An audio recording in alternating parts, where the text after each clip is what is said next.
৭২ সংবিধান দেখতে চাই না, এটা একটা ভুয়া জিনিস। ধন্যবাদ। আমাদের অনুজ সহযোদ্ধ মৌলিকভাবে যে ফ্রেমওয়ার্ক বলেছে, আমি আসলে এখানে রাজনৈতিক দলগুলোর ভিতরে কোনো মৌলিক মোটা দাগে কোনো তফাৎ দেখতে পাচ্ছি না। বাংলাদেশে আওয়ামী ফ্যাসিবাদের ১৬ বছরের শাসনে যে ন্যাশনাল ট্রমা তৈরি হয়েছে, এই ট্রমার একটা জায়গা হচ্ছে যে সিঙ্গুলার ওপিনিয়নে অভ্যস্ত হয়ে যাওয়া। কারণ হচ্ছে আমরা গত ১৬ বছর শুধুমাত্র শেখ পরিবারের মতামত দেখেছি, হাসিনার মতামত দেখেছি, আওয়ামী লীগের মতামত দেখেছি। আমরা অভ্যস্ত হয়ে গেছি যখনই একটা সোসাইটিতে ডেমোক্রেটিক চর্চা তৈরি হয়, অনেকগুলো মত আসে, আমরা ঘাবড়ে যাই। সাডেনলি কি ব্যাপার, একটা বিষয়ে সবাই এত মতামত দিচ্ছে কেন? This is the very essence of democracy. যে এটার মানে হচ্ছে যে আপনার সমাজটাতে যে শাওলা পড়ে গেছিল, আপনার মনস্তত্ত্বে, আপনার চিন্তায় যে একটা শাওলা পড়ে গেছিল, জং ধরে গিয়েছিল, সেই জংগুলো ছুটছে, এখানে জোয়ার শুরু হয়েছে, নতুন পানি আসছে, শাওলাগুলো চলে যাবে।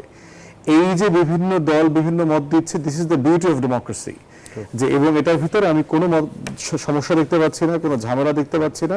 ঝামেলা দেখতে পাচ্ছে শুধু আওয়ামী লীগের গণমাধ্যম, আওয়ামী লীগের বুদ্ধিবেশ্যা ছাড়া, আর আওয়ামী লীগের গণমাধ্যম ছাড়া, আর ভারতের কিছু দালাল ছাড়া এখানে কোনো ঝামেলা দেখি না। It's absolutely perfect discussion. ওরা মতামত, ওরা বলছে যে ওরা 15 তারিখ ডেডলাইন দিচ্ছে, ফাইন, দিস ইজ ডেমোক্রেসি। 15 তারিখের মধ্যে দেখি না সরকারকে, এটা 15 তারিখেরটা 25 তারিখ হয়ে যেতে পারে, 25 তারিখেরটা 25শে ফেব্রুয়ারি চলে যেতে পারে। This is all about conversation and dialogue. ইতিমধ্যে দেখেছেন যে প্রফেসর ইউনূস 16 ডিসেম্বর বলেছে সে একটা জাতীয় ঐক্যমত্যের কমিশন করবে, which he is gonna chair, এবং ওখানে ডক্টর আলী রিয়াজকে সে ডেপুটি রেখেছে, সংস্কার কমিশনের চেয়ারম্যানদেরকে সে সদস্য করবে। So already the state is on track for conversation and dialogue.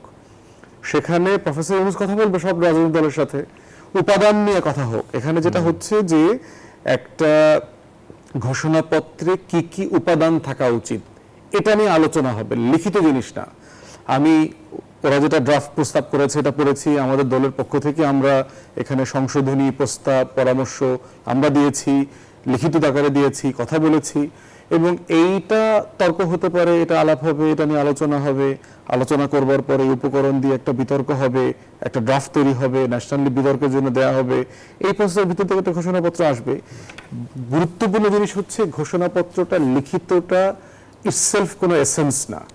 গুরুত্ব হচ্ছে যে আপনি আগামী দিনের রাষ্ট্র কাঠামোতে কি কি জিনিস দেখতে চান এবং কি কি জিনিস দেখতে চান না, এই ব্যাপারে একটা ঐক্যমত তৈরি হতে হবে। কি কি দেখতে চাই না, যেমন ৭২ সংবিধান দেখতে চাই না, এটা একটা ভুয়া জিনিস। ৭২ সংবিধানটা তৈরি করেছে কারা দেখেন? ৭০ সালের পাকিস্তান মিলিটারি ফ্রেমওয়ার্ক যে ইলেকশন অর্ডিন্যান্স ছিল, সেই অর্ডিন্যান্সের নির্বাচিত সদস্যরা যারা পাকিস্তান রাষ্ট্রকে ঐক্যবদ্ধ রাখবার শপথবদ্ধ, এই মানুষগুলো ১৯৭২ সালে গিয়ে তারা একটা নতুন স্বাধীন বাংলাদেশ নামক রাষ্ট্রের সংবিধানের দায়িত্ব নিয়েছে। এর থেকে হাস্যকর প্রপোজিশন আর কি হইতে পারে? যে আমি নির্বাচিত হয়েছি on a platform to uphold a different state than to draft a constitution which is nothing to do with ইট।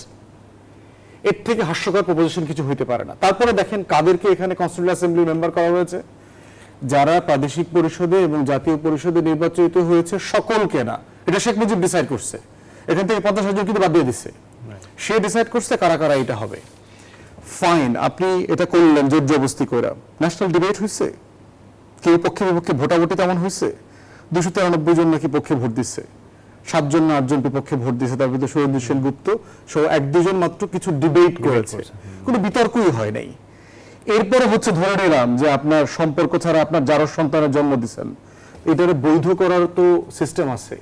হুজুরের কাছ থেকে গিয়া দোয়া টোয়া পড়ায়, তাবিজ তোমার নিয়ে টিয়া গলায়, মানে মিলাদ টিলাদ দিয়ে তো একটা সিস্টেমে এটা বৈধ করতে হবে। তো বৈধ করার সিস্টেম কি?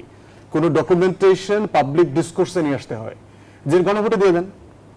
আপনি যে ম্যান্ডেট দিয়ে এটা করলেন, সেই ম্যান্ডেটটা আপনার ছিল না, আপনি এটা ভুল কাজ করে ফেলছেন। এখন আপনি এটা বৈধতা লেজিটিমেসি সিক করবেন কিভাবে? লেজিটিমেসি সিক করবেন, আপনি রেফারেন্ডাম দেন।